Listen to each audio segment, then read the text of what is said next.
You are listening to the Visualising War and Peace podcast. With the help of a wide range of guests, we examine how war and peace get represented in different periods and places, and we discuss the world-building impact which stories about conflict and its aftermath can have on us as individuals and societies. Hello, my name is Alice König, and I direct the Visualising War and Peace project at the University of St Andrews. I have two guests with me today, and together they're going to help us think about how museums represent conflict resolution and peace building. Charlotte Houlahan joins us from Yorkshire, where she is Principal Curator at the Peace Museum in Saltaire near Bradford. As she will explain, she's helped to oversee a complete rethink of the peace stories which the Peace Museum tells as part of their move into brand new premises, opening their doors just a couple of months ago. My other guest is Dr. Lydia Cole, who joins us from the University of Sussex, where she is Lecturer in International Relations. She's recently embarked on a new research project called Curating Peace to examine ways that exhibitions and museum collections shape public knowledge of peacemaking in the United Kingdom. The early parts of this research, Peace on Display, were funded by the British International Studies Association. Her previous work on this topic has focused on activist curating in Bosnia and Herzegovina, exploring ways that the arts, including visual, street and sound art, promote forms of social contestation and transformation. So Charlotte and Lydia, I'm really grateful to be able to pick your brains today. We've looked at representations of conflict in the museum space in previous episodes, but it's great to be able to follow that up by thinking specifically about peace curation. So thank you very much for joining me, and welcome to the Visualising War and Peace podcast. Thanks very much. Hi there, thanks for having us. So Charlotte, if I can turn to you first, the Peace Museum in Saltaire is the UK's only peace museum. Can you tell us a bit about how and when and why it was founded? Yeah, of course. So we go back to like the early 90s. There's several factors involved in getting the Peace Museum set up, but there was a famous Peace Studies department at Bradford University, and then there's an international network of museums for peace, and they had, I think, one of their first conferences at the university. And for various channels through that, it was decided that we needed a peace museum in the UK and it should be in Bradford. So we opened our galleries in 1998 till 2020, our old space, and then reopened in August in Salts Mill. So that's kind of why we're in Bradford, and we're still the only one in the UK right now. And we might come back to that point in a minute. But why do you think, Charlotte, that we do need museums that focus on peace? You said the Peace Museum came out of a conference at Bradford University, the Peace Studies Department.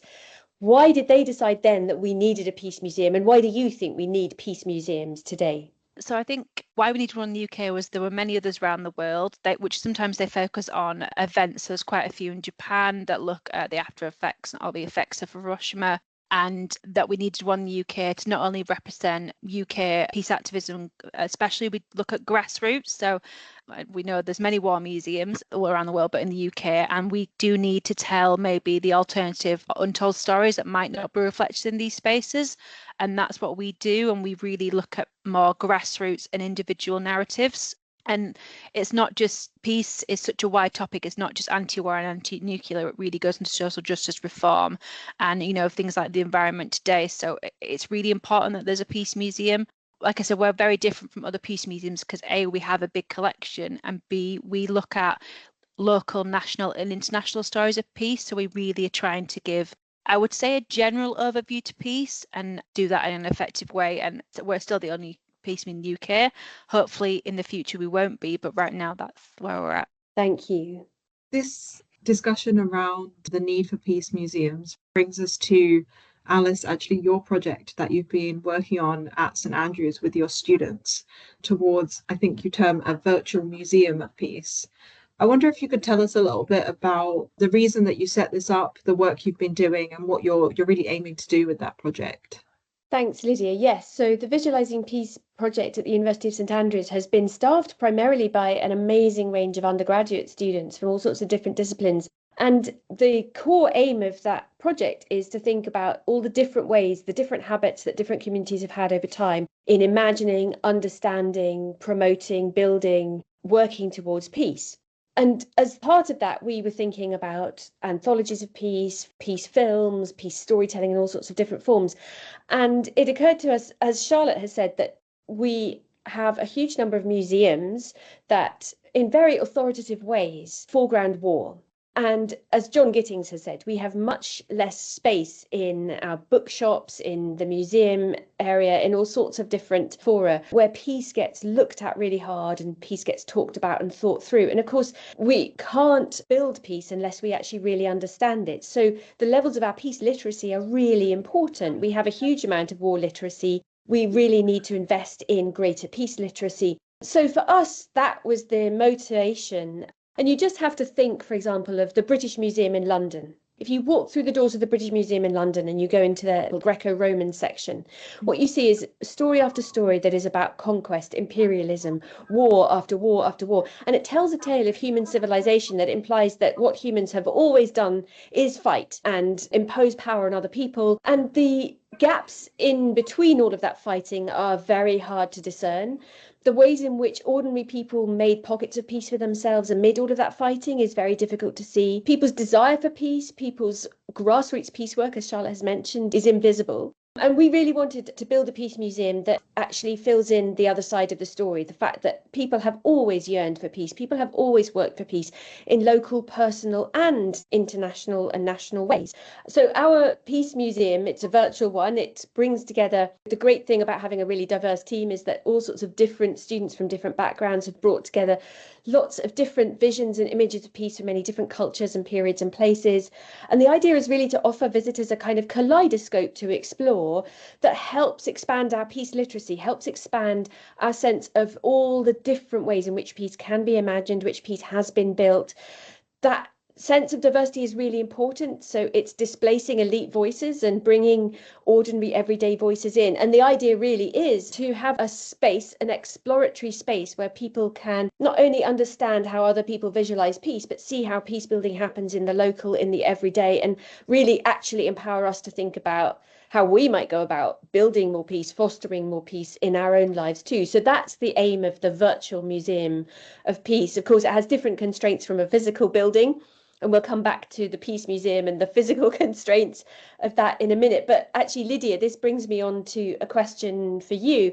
I mentioned the British Museum earlier, of course, another major museum in London that really foregrounds stories of war and conflict is the Imperial War Museum. And actually, we were due originally to record this podcast as part of their live podcast festival, which had to be postponed. But that really got us thinking about how the Imperial War Museum curates war's aftermath and conflict resolution in their museum spaces. And I know, Lydia, that you've been doing some very specific research on that. And I wonder if you can tell us a little bit about that research. What have you found about how London's Imperial War Museum curates and presents peace and conflict resolution?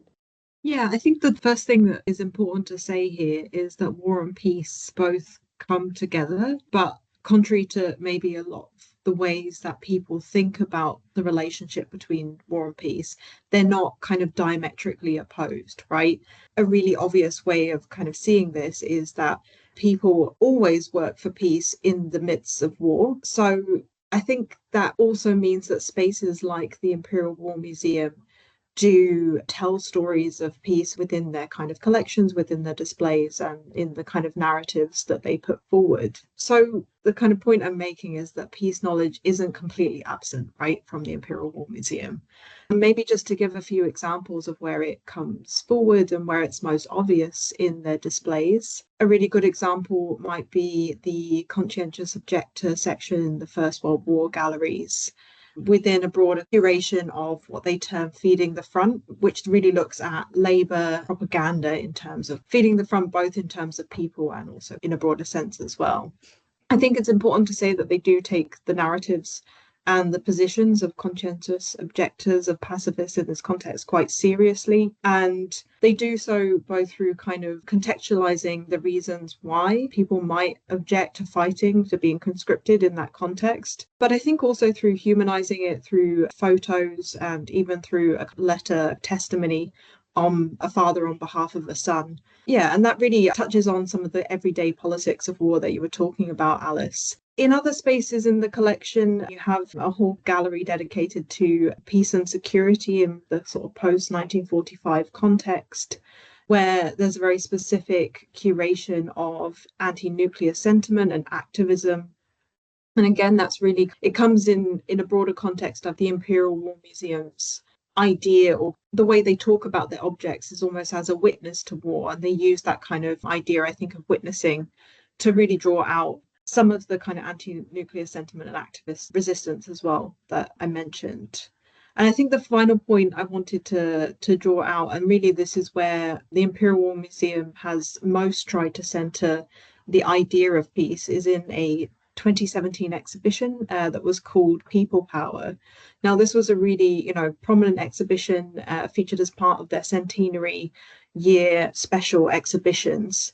And the idea was to centre the stories of the British peace movement in the last 100 years. So that involved a lot of collaboration with other institutions, I think, including the Peace Museum, really bringing those collections together and having those narratives of peace really on display in London in that context.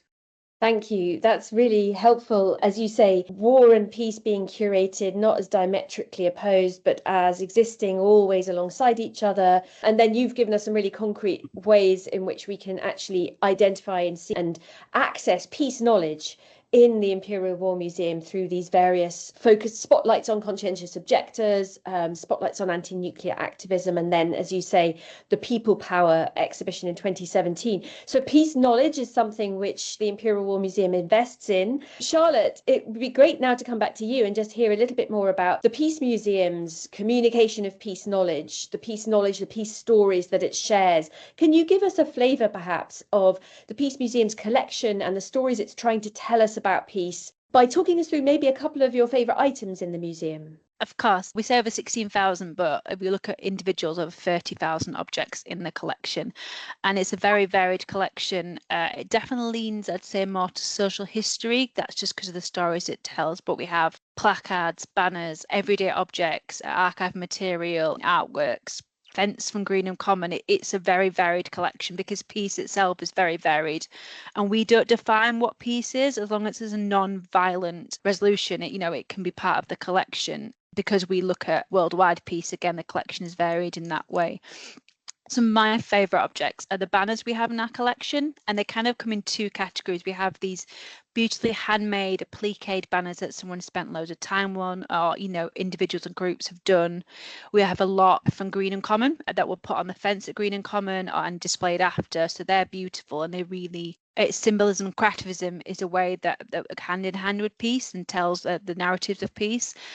And then on the other side, we have these banners that are, and these are my favourites, they're made last minute. They're pieces of bedsheet are ripped off, written on, that are used to stop a protest in a moment, or, stop violence. And banners that have masking tape of, anything that people have the time to make these banners quickly when they want to get out there and show their opinions off. So they're some of my favourites. I mentioned everyday objects, and some really poignant objects we have on display in the museum right now are roof tiles that are from Hiroshima and Nagasaki, and the pieces of roof tile, and you can actually see the atomic blast on them. So they're an everyday symbol of the destruction that war can have, and they're a really special objects. So that's kind of two varied things in the collection. It's a way, I guess, of telling the peace knowledge through these objects is really important, and I guess it really connects with people seeing roof tiles destroyed.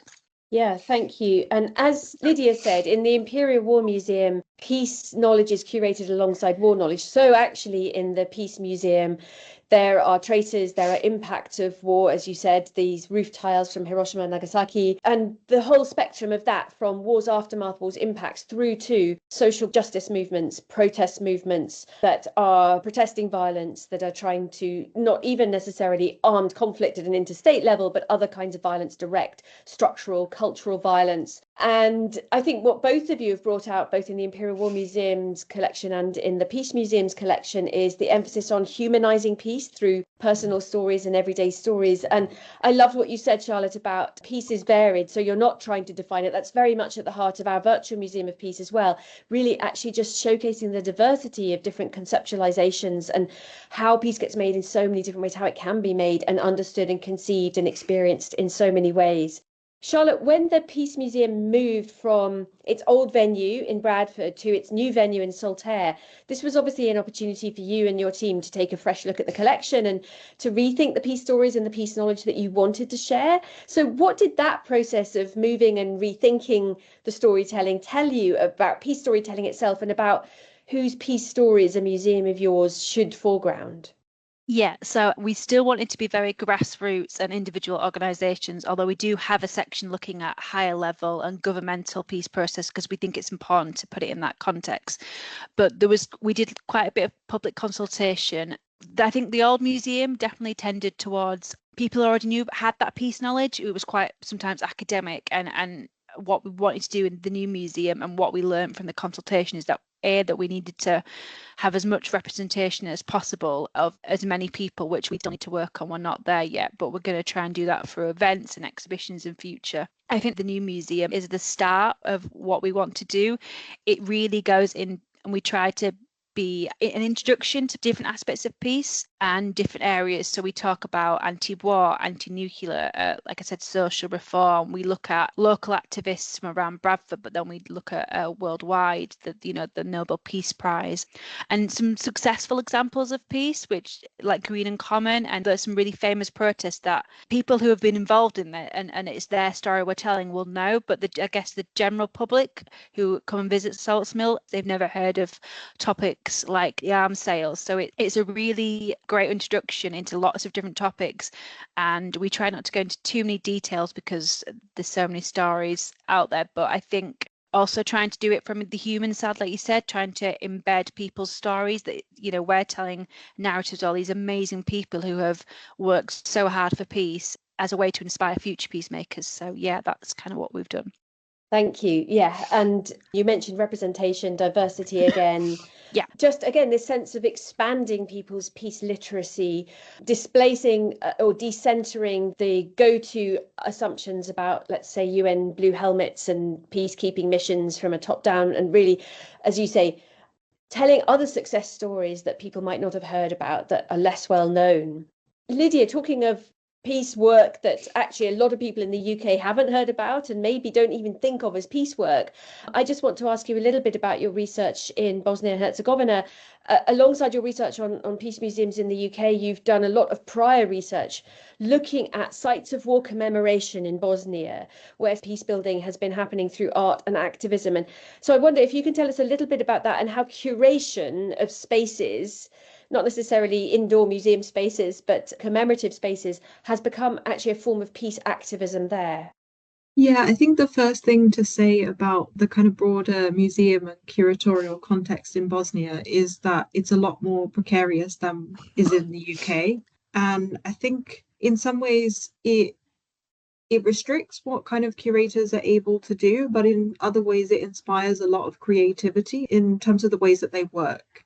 So in my research on Bosnia and the kind of spaces of commemoration that you talk about, Alice, I've tried to think through this concept of activist curatorship, which is an idea that helps me to draw together the more sort of conventional idea of the curator, so people who work in museums, with kind of ordinary people who nevertheless contribute to representations in these spaces, whether that's through cleaning actions or artistic interventions. So maybe just to give one example of a sort of space of commemoration that I've looked at, I've done some work in Mostar in Bosnia and Herzegovina, which probably listeners who are familiar with Bosnia will know Mostar as, not only a really famous city with a really famous bridge in it, but also a still quite divided city. So within Mostar, there's a memorial complex called the Partisan Memorial Cemetery, which kind of exists on the west side of the city. Now, this space has been designated as a national monument, but at the same time, it's kind of consistently come under attack as a space. Most recently, a lot of the ceremonial graves of the soldiers were individually smashed, and almost all of them were destroyed. But there's also been incidents of setting fire to the entrance. So this is a really difficult space often to access for local people, and it means that many people don't go to this space that when it was built was intended as a reflection of the city of the living. So the architect of the space described it as a city of the dead to reflect the city of the living down below. Now, the work that I was doing there with the Art of Peace project between 2019 and 2021 was intended to create a sound archive of stories of art in the city. And one of the sound stories that was created by the artist Ronald Panzer was focused on the story of the Partisan Memorial Cemetery. What Ronald did in his sound story was essentially to read out almost a kind of letter, a lament written by the architect at the end of the Bosnian War. And he performed it while he was walking around the cemetery. And I think what the story really evokes as he kind of walks around is this kind of really contemplative narrative where the lament is kind of brought to the present day and is somehow made more productive, right, in bringing that story into the present. I think what's important about recording it as a sound story means that it's also accessible. It's accessible to a much broader audience who might not traditionally travel to the cemetery itself. So in that way, Panzer really sees it as connecting the story of art and labour in the past with the stories of the present city. In that way, he sees it as a not uncomplicated narrative, but one that is intended to inspire connection, both between people, but also, I think, the past and the present. So this is the artistic intervention that I've worked on in Bosnia. And I think what it shows is that really anyone can be a curator and anyone can inspire stories of peace, but it needs careful work and ongoing work as well. One sound story alone can't transform the space of the cemetery. Rather, it sort of hopes to solidify it as an important part of the story of Mostar and maybe inspire future action and future work in that space. Thank you, Lydia. You've really blown open for us the concept of curation and helped to see how political it is, how contested it is. I think many of us in the UK get taken along to museums for the first time as children, maybe as part of a school trip or perhaps by families on a weekend. And we encounter the museum space actually often as a sort of a seemingly inert, very authoritative space that is sharing facts with us. But when we actually think about curation outside those very impressive neoclassical buildings that look like they're just sharing the facts about the past, when we encounter it in the kind of context you've just talked about, it's much easier to see how political, how contested curation is. And as you say, get us to think about curation as transformative, as actually transformative piecework, part of conflict transformation. I think both you and Charlotte have talked about it's a way of thinking about the past that links to the present. So not simply packaging the past, but actually thinking about the power of that past in the present day to get us thinking in new ways. And yeah, really fascinating to think about how everyone actually, when we tell stories, when we share stories, we might be doing some of that curating ourselves, some of that taking hold of narratives of the past to inflect the present in particular ways. Charlotte, that brings me back actually to the mission of the Peace Museum. You both, in your last answers, both of you have used the word inspire. And part of the Peace Museum's mission, Charlotte, alongside telling stories of peace and peacemakers is, as you put it on your website, to act as a resource for future peacemaking. So how do you go about doing that? How do you go about not just helping people see, histories of past peace activism, peace work, but actually thinking about how we might do peace work in the present and in the future? Yeah, so I guess we see ourselves and the exhibitions as just a starting point, as I said earlier, and there's more to do with events and exhibitions and hosting people and being a resource and a tool that they can use our exhibitions, displays and collections to, again, inspire and learn from these historical peace actions and work. That's one of the ways. And they can apply the context they see in a museum to the current context because things have repeated and there's very much themes throughout throughout our past peace activism that is more than current in today's society and in people's minds. But also, we definitely have a sense of reflection in this space. We have opportunities for people to take a moment and either, make a banner or a badge or just reflect. And we look at the museum and as like an emotional story. A think, feel, do is kind of the background design we had. They'd go on an emotional journey. And the end, we call it a reflection space, and they don't necessarily have to even reflect there and then in this space. It's something they can take a banner away to make, or just take their thoughts away. And so that's kind of how we're thinking about it. And then we also have our education program. So we're starting to go out to schools again, and we really use our collection to take and teach the peace stories in current society and how it can reflect for children. And yeah, that's another way. And then hope next year we'll have them coming into the museum and getting to actually learn in the museum, which I think will be really effective. Yeah, and it's all about empowering and giving them knowledge, I guess, knowledge you might not know about, or it's the word inspire and reflection, I think, from what they see at the museum. Thank you, Charlotte. And that idea of the museum space as think, feel, do really taps into a concept at the heart of the Visualising War and Peace project, which is the feedback loop between narrative and reality. And actually, I suppose in lots of ways, all museums do this, all stories do this. They actually shape, they don't just reflect what's happened in the past, but they shape how we think about it, and they shape how we feel about it, and then they shape how we behave and how we make decisions and so on. But it's interesting to hear that as part of your redesign, your refresh, this is something that you've really consciously surfaced, this potential of the museum space to have this very positive feedback loop, as you say, where people are gaining knowledge and understandings that are not accessible in the everyday normally through school curricula or whatever it might be, and then being empowered by that knowledge and being encouraged to have these reflections that might ripple out into life beyond the museum visit, which is really exciting. Lydia, coming back to London's Imperial War Museum, I know that you've been diving into the many histories of peace that are in the IWM's vast archives, some of which have very strong overlaps, as we've said, with what can be found in the Peace Museum's collections. So just thinking about the future of curation and the future of curation in any space, not just the Imperial War Museums, do you have any ideas for future exhibitions that you'd like to see coming to fruition that might contribute to peace building itself and not just our collective peace literacy?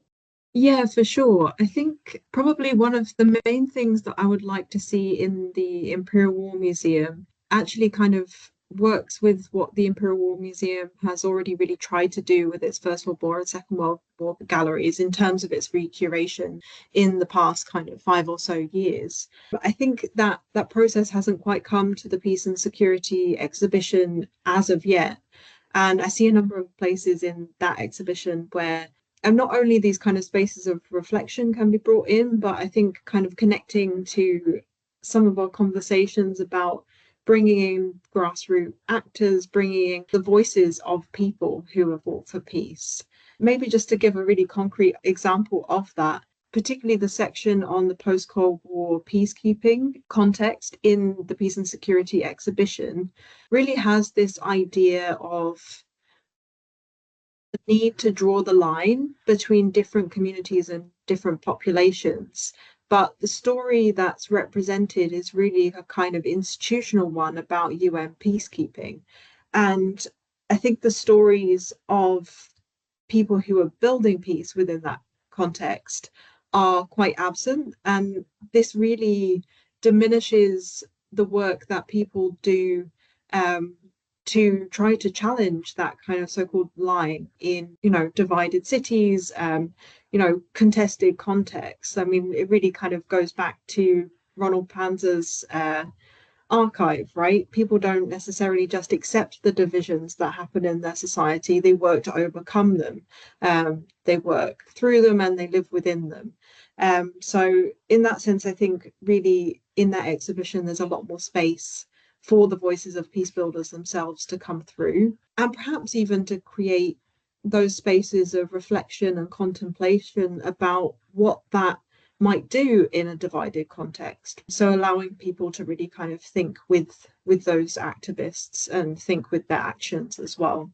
I think perhaps it would also be really interesting to see the Imperial War Museum again come back to the theme of peace itself.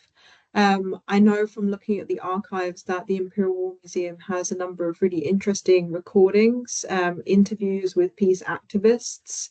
And again, that's something that doesn't really come through in the museum's collections more broadly, although I know they have used them in the past. So I'd like to see maybe some of those voices come through, maybe in the Peace and Security exhibition, but maybe elsewhere in the museum's kind of displays.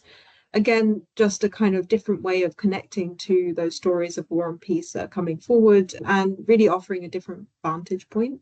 I think perhaps also there's a more general problem with the way that the Imperial War Museum approaches the curation of war and peace.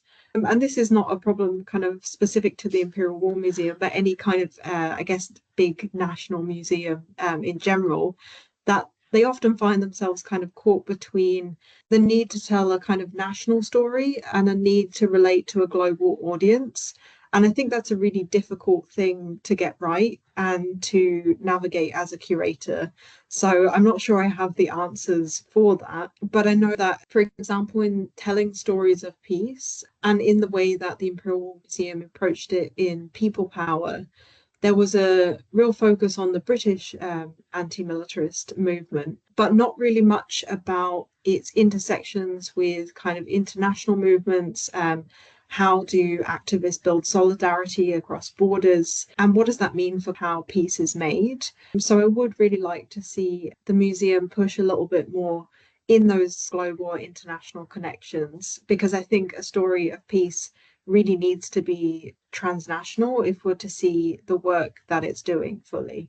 Really interesting and important points there. And as you said, you highlighted the fact that actually in the World War I and World War II galleries that have been refreshed lately in the Imperial War Museums, there is a lot more of this people's history. There's also a lot more of global history. So there's the new World War II galleries is very focused on telling the story of global war, not just war from the British perspective. And it sounds like that's something, global peace, but global peace that isn't actually simply macro political peace, right? As you say, that's transnational, but is looking at the global in a less political and more of a interpersonal way, as it were. So in a sense, what you're arguing for is in some ways less of a political history of peace and peace building, but more of a people's history of peace and peace building, which can amplify and foreground the connections between different peace movements, different grassroots peace movements around the world that are culturally specific and time specific and so on, but also interconnected with each other.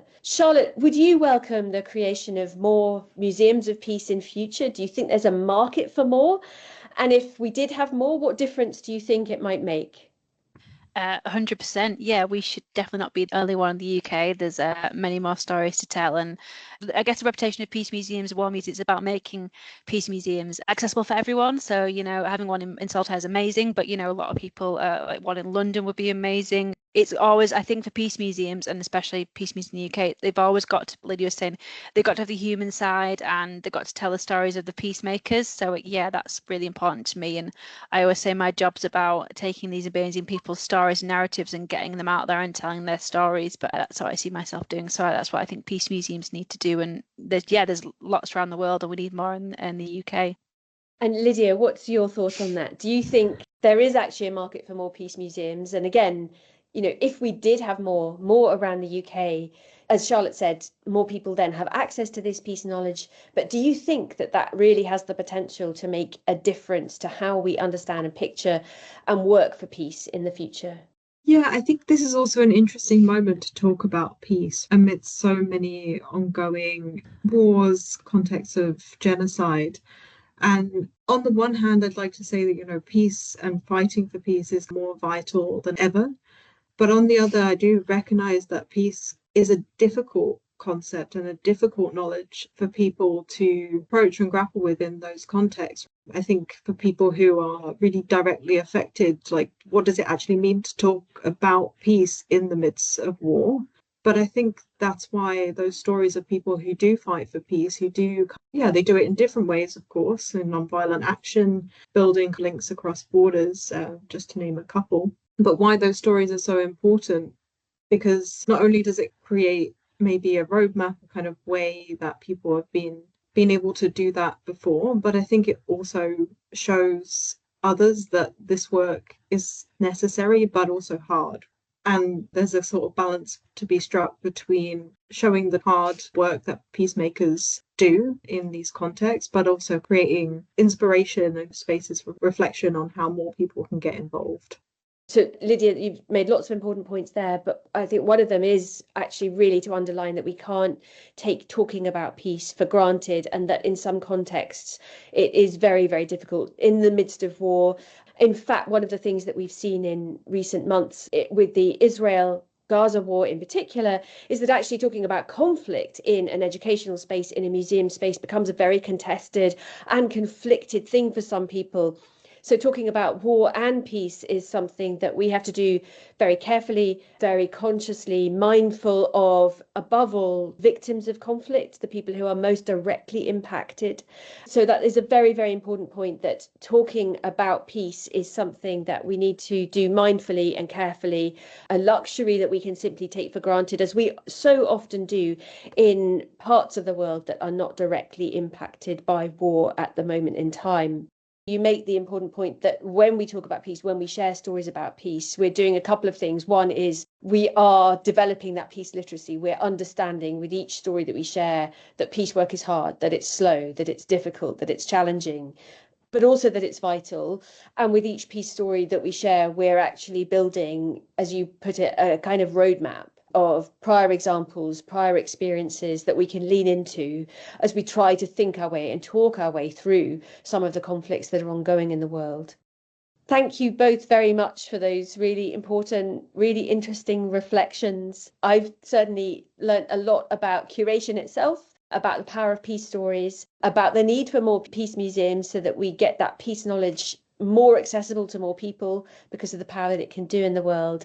And I've really enjoyed hearing a bit more about the Peace Museum in Bradford and the work that Imperial War Museum and others do actually to curate peace and bring peace knowledge into those spaces. I would, of course, urge everyone listening, near and far from Saltaire, to go and visit the Peace Museum in its wonderful new premises, and to go and explore these grassroots stories and have our understandings of peace expanded through all of this storytelling along this spectrum from top-down ceasefire and treaty making and international intervention all the way through to social justice movements and environmental protection and so on. So thank you very much. And thank you also to you, our listeners. We hope that you've enjoyed the discussion. We'll be sharing more episodes over the autumn and winter as we continue to explore different experiences of war and peace in different contexts and the world building storytelling that we do around conflict and its resolution.